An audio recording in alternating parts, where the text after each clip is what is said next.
राजस्थान का सियासी पारा अपनी चरम सीमाओं पर है, जहां प्रदेश में होने वाले 5 सीटों पर उपचुनाव में एक बार फिर से कांग्रेस और बीजेपी के साथ साथ अन्य क्षेत्रीय दल भी दमखम बढ़ने की तैयारी में जुट चुके हैं। जहां राजस्थान में कांग्रेस के 10 साल के बाद काल मिटा देने वाली टीम अब राजस्थान में फिर से सक्रिय होती हुई नजर आई है और इसी का परिणाम है कि 11 सीटों पर इंडिया गठबंधन ने राजस्थान में भारी भरकम बहुमत के साथ राजस्थान में कमबैक किया है।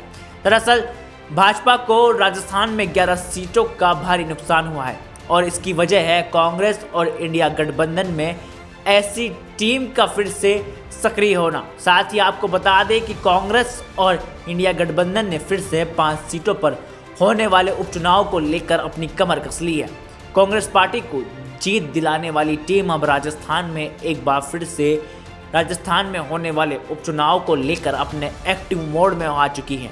हालांकि सूबे के मुख्यमंत्री और राजस्थान की राजनीति के जादूगर कहलाए जाने वाले अशोक गहलोत की तबीयत अभी भी नासाज बताई जा रही है, लेकिन उपचुनाव में जहां राजस्थान के पूर्वी राजस्थान में सचिन पायलट, टीकाराम जूली और नागौर से हनुमान बेनीवाल और शेखावाटी अंचल में गोविंद सिंह डोटासरा ने इस बार मोर्चा संभालते हुए काफ़ी अच्छा प्रदर्शन अपने उम्मीदवारों की जीत में किया है और यही वजह है कि प्रदेश भाजपा को राजस्थान में बड़ा नुकसान इन कांग्रेस के दिग्गज नेताओं ने राजस्थान में दिया है। वहीं प्रदेश भाजपा के लिए ये 5 सीटों का उपचुनाव आसान नहीं रहने वाला, जहां झुंझुनू, देवली, उनियारा, दौसा, खींवसर और 84 सीट पर उपचुनाव होना है। वहीं बीजेपी के लिए ये तमाम 5 सीटें कम बैक करने के लिए काफ़ी उन्हें पापड़ बेलने पड़ेंगे। यहाँ पर इस बार का उपचुनाव राजस्थान में काफ़ी हाई रहने वाला है, क्योंकि इस बार के लोकसभा चुनाव में जिस तरह से 11 सीटों पर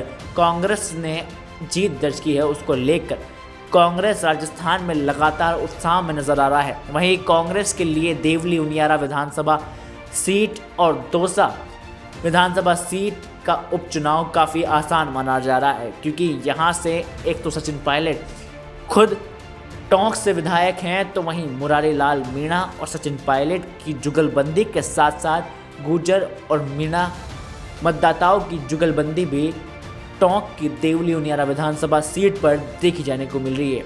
अब ये बड़ा सवाल बनता हुआ नज़र आ रहा है कि क्या फिर से देवली उनियारा विधानसभा सीट की जनता सचिन पायलट को फिर से क्या आशीर्वाद देती है या फिर नहीं। वहीं राजनीति के एक्सपर्ट का कहना है कि शुभ मुहूर्त देखकर सचिन पायलट और हरीश चंद्र मीणा के साथ साथ सांसद मुरारी लाल मीणा अपने पसंदीदा उम्मीदवार को इन तमाम सीटों पर उतार कर राजस्थान में एक नया गेम खेलने वाले हैं। बता दें कि कांग्रेस के लिए ये तमाम सीटें आसानी से जीतती हुई नज़र आ रही है, क्योंकि राजस्थान की देवली उनियारा विधानसभा सीट के साथ साथ दौसा में भी जहां बताया ये जाता है कि जहां मीणा मतदाताओं और खासकर गुर्जर मतदाताओं की काफ़ी अच्छी जनसंख्या रहती है। खासकर अगर देवली उनियारा विधानसभा सीट की बात करें तो यहाँ से 50,000 मीणा समाज के लोग आते हैं, तो वहीं 45,000 गुर्जर मतदाता यहाँ रहते हैं। तो इन तमाम फैक्टर्स का राजस्थान की देवली उनियारा विधानसभा सीट पर देखने को मिलेगा। अब देखने वाली बात ये होगी कि क्या सचिन पायलट को राजस्थान के टोंक देवली उनियारा की जनता फिर से पसंद करती है या नहीं। वहीं अब दूसरी ओर बात कर लेते हैं नागौर लोकसभा सीट से नवनिर्वाचित सांसद हनुमान बेनीवाल की। हनुमान बेनीवाल लगातार राजस्थान में सुर्खियों में बने हुए हैं, क्योंकि राजस्थान में हनुमान बेनीवाल वो हैं जो कभी कांग्रेस के साथ रहते हैं तो कभी भारतीय जनता पार्टी के साथ। अब ऐसे में ज्योति मिर्धा और खुद हनुमान बेनीवाल की अदावत राजस्थान की सियासी गलियारों में चर्चाओं का विषय बनती हुई नज़र आ रही है और ऐसे में हनुमान बेनीवाल ने ज्योति मिर्धा के खिलाफ भी सियासी मोर्चा खोल दिया है और ये भी कहा जा रहा है कि हनुमान बेनीवाल खींवसर से अपने प्रत्याशी को उतारेंगे। ऐसे में ये बड़े तौर पर जाहिर होता हुआ नज़र आ रहा है कि हनुमान बेनीवाल की किसी अपने करीबी को खींवसर विधानसभा सीट से होने वाले उपचुनाव में उतारते हुए नजर आ रहे हैं। अब बात करते हैं उस सीट की जिस पे राजस्थान में इस बार काफ़ी टक्कर देखने को मिली।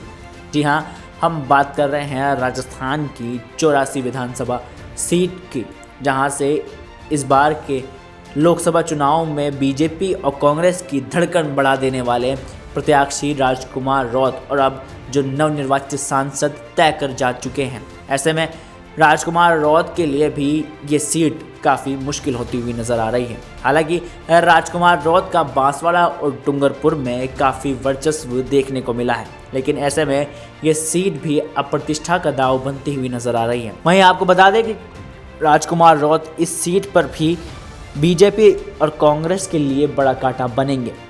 अब आपकी क्या राय है कि इन तमाम सीटों पर किस प्रत्याशी को उतारना चाहिए? Bureau report, the fact India.